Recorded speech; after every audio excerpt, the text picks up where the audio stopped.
So, a lot of you seem to enjoy my previous video on animated autism versus live-action autism portrayals. There was a lot of good discussion in the comments on what a good portrayal of an autistic character looks like in media, as well as many other suggestions of other autism media I should cover. A shocking amount the media suggested were actually things I had never seen until now, although there were a few key suggestions I was already familiar with. So today I want to go through all the supposedly autistic coded media I was suggested, and give my thoughts on each one. How each character behaved and interacted with those around them, how positive a portrayal it was, and whether or not I ultimately enjoyed it. Of course, these are just my personal takes on it all, viewing it with my own personal piece of autism on a much wider spectrum. Autism is such a wide thing, and really it affects many people differently, but as someone who is autistic, I'll be giving my personal thoughts on each of these. Of course, if you enjoy one of these that I didn't end up liking, then more power to you. I'm glad you saw something in it that perhaps I missed. So without further ado, let's get into probably the most obvious one I didn't directly talk about in the last video, that being Donatello from Rise of the Teenage Mutant Ninja Turtles. As many of you said, this is a lot of people's favorite example of an autistic coded character in animated media, and I personally absolutely agree. Donnie is shown to be prone to distraction and hyperfixates on things like machinery or technology as a whole. I showed a snippet of him in the last video as B-roll footage, but it wouldn't really be fair to discuss good autistic coded characters and then at least briefly touch upon him. He is genuinely a character that resonates with many people, myself included, with his hyperfixations and tendency to get caught up in them. Now to look at some of the examples that were suggested that I've never seen before now, one that caught my interest in the comments was an anime film called Penguin Highway.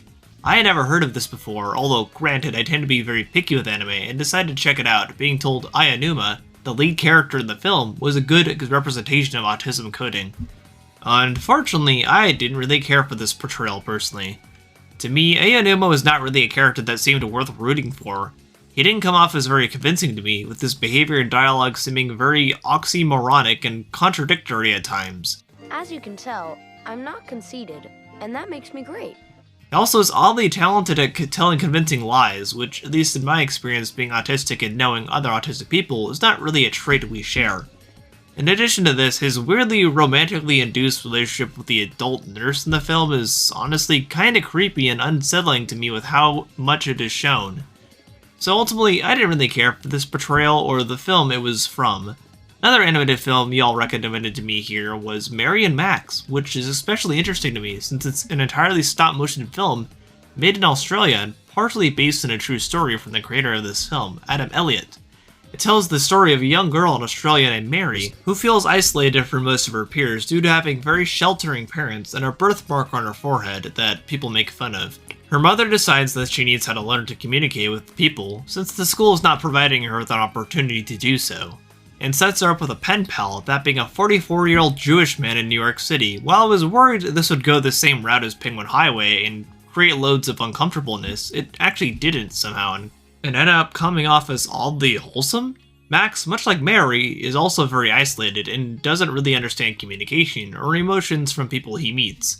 As it turns out, about halfway through the film, he is diagnosed with what the film calls Asperger's syndrome, or really, level 1 autism as it is generally called now. This actually leads him to be more comfortable with himself and live his life in more ease knowing his diagnosis, which isn't something that's always portrayed well, if at all, in media, making it incredibly nice to see that here. I also appreciated that the movie tapped in the idea of autism being seen as a disease, since Mary ends up growing up to write a best-selling book on autism, and uses Max as her case study. However, she hopes to cure him of being autistic, which, not only is this not a real thing, Max is just happy being himself, as he should be. It's wonderful seeing Mary's arc and how she ultimately realizes the benefits being autistic gave Max at the film's end. All in all, I actually really did like this one. It's one of the only examples I can think of where a character is specifically said to be autistic and it's done well. Glad I finally watched this. I had no idea of its existence before now. Another piece of media mentioned to me that it was a first time watch for me also was Moon Girl and Devil Dinosaur, which I had heard good things about in the animation community, but never properly watched. Upon viewing it though, not only did I find another well done autistic coded character, but honestly this is just a genuinely creative and intricately crafted animated show. If you haven't seen it and are as into animation as I am, I definitely recommend it, it's very good. This is once again an autistic coded character being shown in a good light, in the form of Lunella, the main character of the show. Lunella functions somewhat similar to Donnie, with a few blatant hyperfixations, although in her case, she seems to be more socially aware on things like monologuing about said hyperfixations. Overall, I did enjoy this show and was surprised I had already watched it. I definitely recommend it, not even if you're looking for a good autism representation, but just a good animated show overall.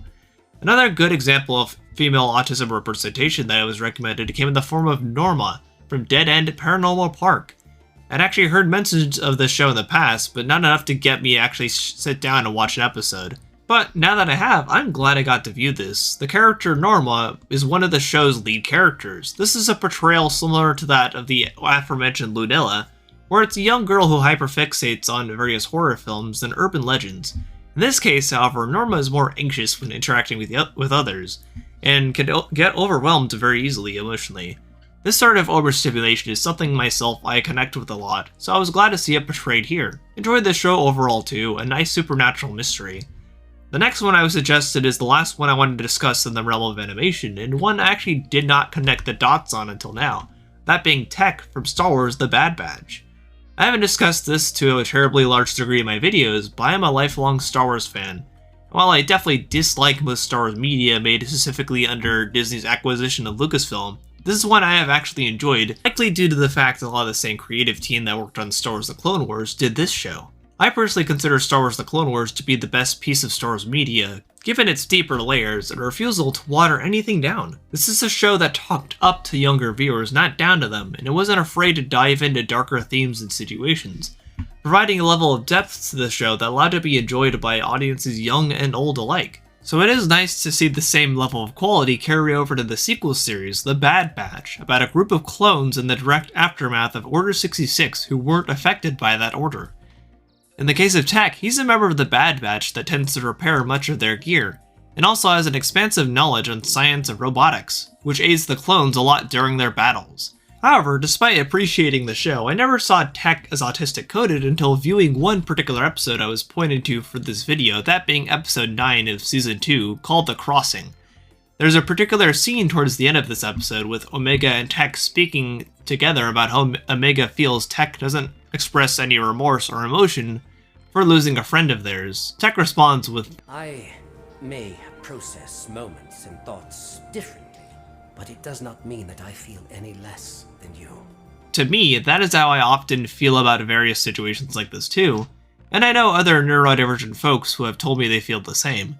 At the end of the day, I'm always going to process things differently, and have a different reaction to analyzing situations than a lot of my peers, and that's okay. That's what makes me, me, and here, it's what makes Tech, Tech. I was really glad to see this particular aspect of neurodivergency touched upon here, so thank you Lucasfilm Television for discussing this in the character of Tech. Now that I've discussed all the animated characters I wanted to pick out, I'd like to discuss a few choice live-action characters that were also suggested, the first of whom is Korra from Tron Legacy. I was surprised when I saw the suggestion, and also somewhat suspicious, given if you're a longtime viewer of this channel, you likely know my favorite movie of all time is Tron Legacy.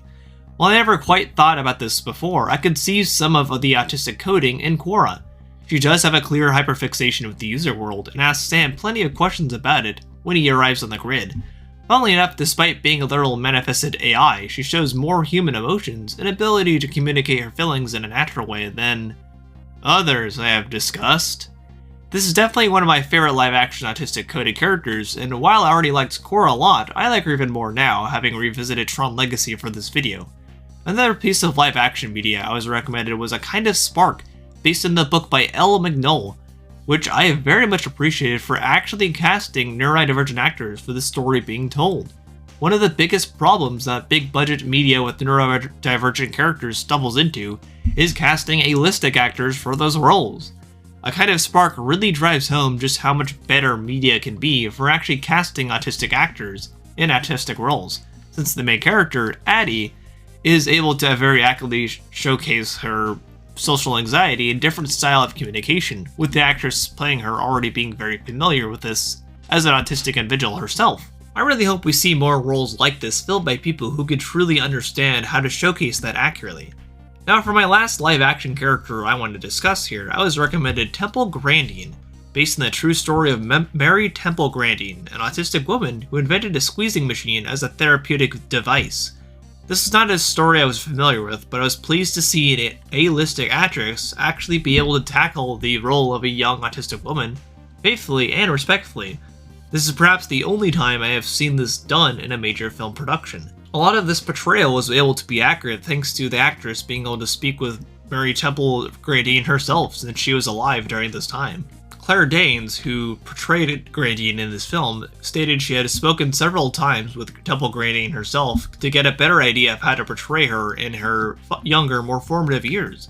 This is really good representation to me, and the fact it is done by an A-list actress is absolutely stunning.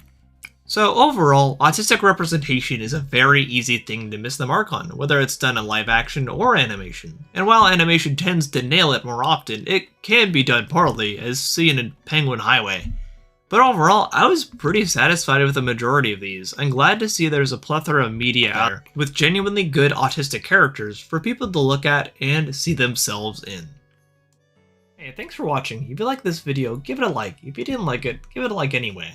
Definitely put a lot of effort into this follow-up for the autism video I did recently, and I hope you enjoyed it. There were a lot of good suggestions in the comments recently on that one, and I was just glad to see that all being discussed. There was a lot of good discussion in the comments, and that's exactly what I wanted for that video, so I'm glad it did happen. If you could give this video a like, subscribe, share, do all those things that help out with the algorithm. That definitely helps me out a lot, as I'm a full-time content creator.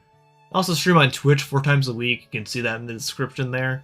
My Twitch link, I'm on Twitter, I'm on Instagram, Blue Sky. All my socials will be down in the description below.